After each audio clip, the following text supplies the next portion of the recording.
नमस्कार मित्रांनो, आम्ही निघालोय कोकणात देवबाग या ठिकाणी. तर ठरल्याप्रमाणे टायमिंग तर 1चा होता, पण निघता निघता 3 वाजले. निघून एक 10-15 किलोमीटर आल्यानंतर गाडीत पेट्रोल टाकायचं होतं.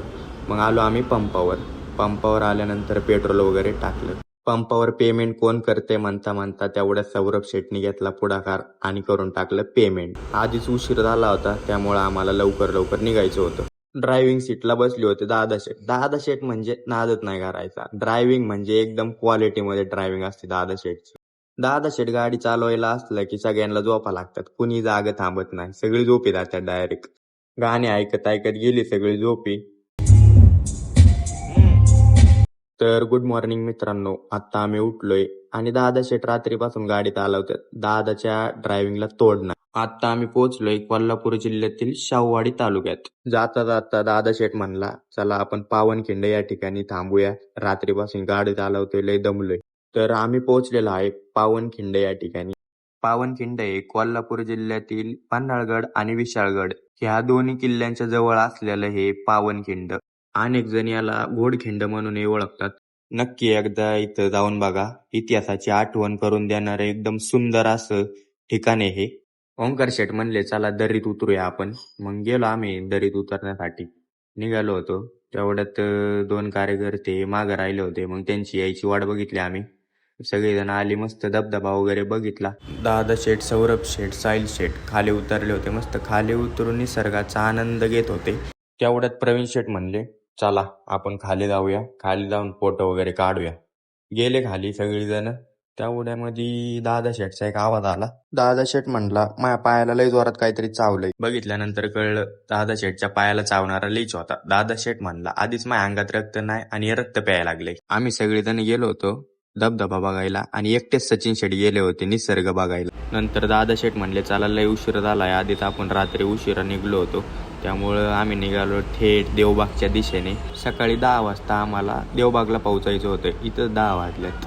अवघ्या 10 तासांच्या प्रवासानंतर कुणाचं डोकं दुखायला लागलं, कुणाला पित्त झालं आणि एकटा दादा शेठ आपला रात्रीपासून तर आतापर्यंत गाडी चालवते, म्हणजे दादा शेठच्या ड्रायव्हिंगला तोडच नाही. थोड्याच वेळानंतर कोल्हापूर आणि रत्नागिरी या दोन्ही जिल्ह्यांना जोडणारा घाट म्हणजे अनुस्कुरा घाट, ह्या घाटामध्ये आम्ही पोहोचलो होतो. वातावरण एकदम अप्रतिम, वातावरणाची तोडच नाही. मग सगळी शेठ लोक वातावरणाचा आनंद लुटत होती. नंतर आपले दादा शेठ सगळ्यांना घाटाविषयी माहिती सांगत होते. थोड्या वेळानंतर निसर्गाचा आनंद लुटून झाल्यानंतर आम्ही परत देवबागच्या दिशेने निघायला लागलो. सगळ्यांना जोरात भुका लागल्या होत्या, त्यामुळे आम्ही हॉटेलच्या शोधात होतो. आधीच लय उशीर झाला असल्यामुळे आम्ही काही व्हिडिओ वगैरे काढला नाही. डायरेक्ट आम्ही पटापटा जेवण केली आणि निघालो परत. थोड्याच वेळानंतर आम्ही पोहोचलो सिंधुदुर्ग या ठिकाणी. इथं पोहोचल्यानंतर एक किस्सा झाला. सौरभ शेठचा डोळा लाल झाला होता, त्यामुळे मी मेडिकलमधून एक ड्रॉप आणून दिला. सौरभ शेठने त्याचं रॅपर काय केलं, बाहेर फेकून दिलं. त्या दुकानदाराने ते बघितलं आणि त्याला ते उचलायला लावलं. सौरभ शेठने पण लगेच तिथंच परत टाकून दिलं.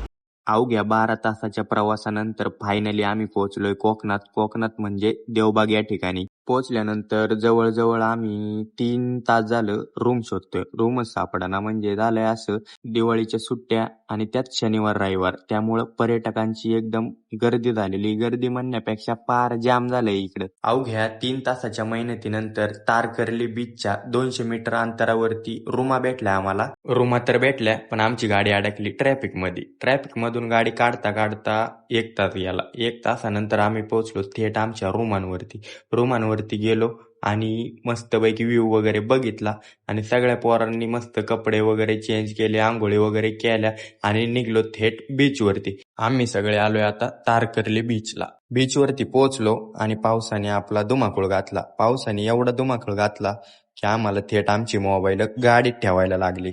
गाडीत मोबाईल नेऊन ठेवले आणि आपलं गेलो एन्जॉय करायला. मस्त एन्जॉय वगैरे केला आणि मस्त समुद्राच्या आतमध्ये गेलो. समुद्राच्या आतमध्ये एवढे गेलो, जवळजवळ 700-800 मीटर गेलो असन.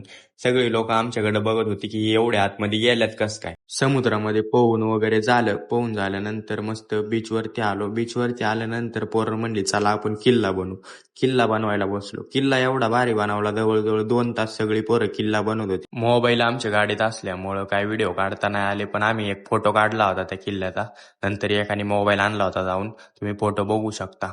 मस्त किल्ला वगैरे बनून झाल्यानंतर सगळेजण परत एकदा समुद्रामध्ये गेलो. समुद्रातून आलो आणि डायरेक्ट रूमवरती गेल्यानंतर मस्त सगळ्यांनी जेवायचं नियोजन केलं. जेवलो वगैरे डायरेक्ट झोपलो. झोपल्यानंतर सकाळी उठून डायरेक्ट आलो देवबाग बीचवरती. आल्यानंतर आपण एक बोट बुक केली होती. ती बोट आलेली आहे. आता आपल्याला त्या बोटमध्ये बसून वेगवेगळे 4-5 प्लेस फिरायचे आहेत.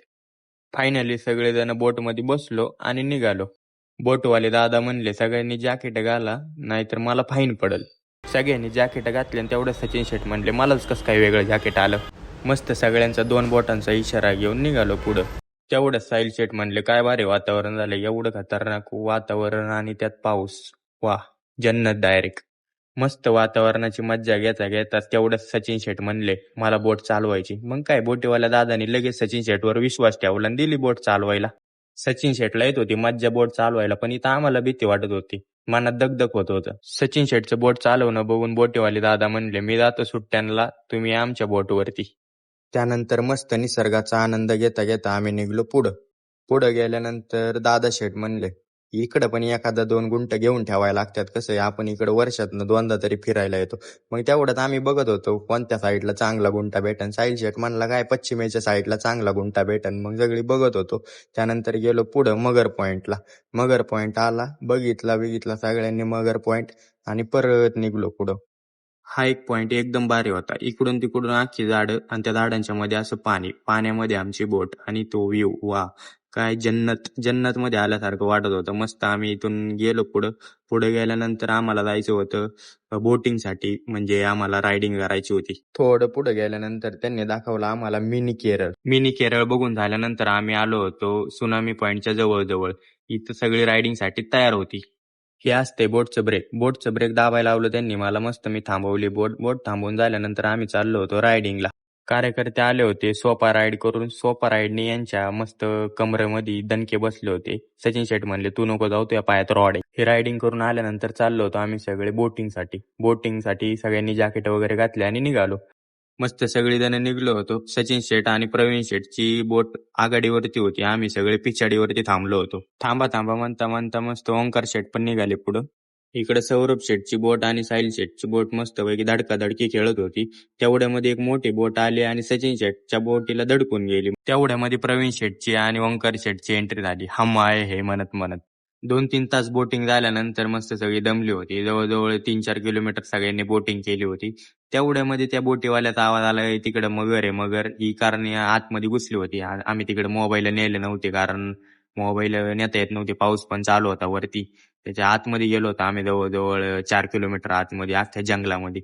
तिकडून त्या बोटीवाला आला, म्हणला, "इथं मगर आहे मगर." काय तिथून परत पळून आलो सगळेजण. एन्जॉयमेंट झाल्यानंतर सगळेजण निघाल्यानंतर सगळेजण आपापली जॅकेट वगैरे काढायला लागली. काढून झाल्यानंतर सचिन शेट म्हणले, "चला एक एक फोटो व्हिडिओ घेऊ, ग्रुप फोटो." मग सगळेजण जवळ आलो आणि व्हिडिओ फोटो घ्यायला लागलो. येता घेता इकडं आपल्या प्रवीण शेटला काय झालं काय माहिती, एवढे उत्सुक झाले, जोरामध्ये आवाजच काढायला लागले. अशा प्रकारे एकदम सक्सेसफुल आमची ट्रिप झालेली आहे. आता आम्ही निघालो आहे आमच्या घराकडे.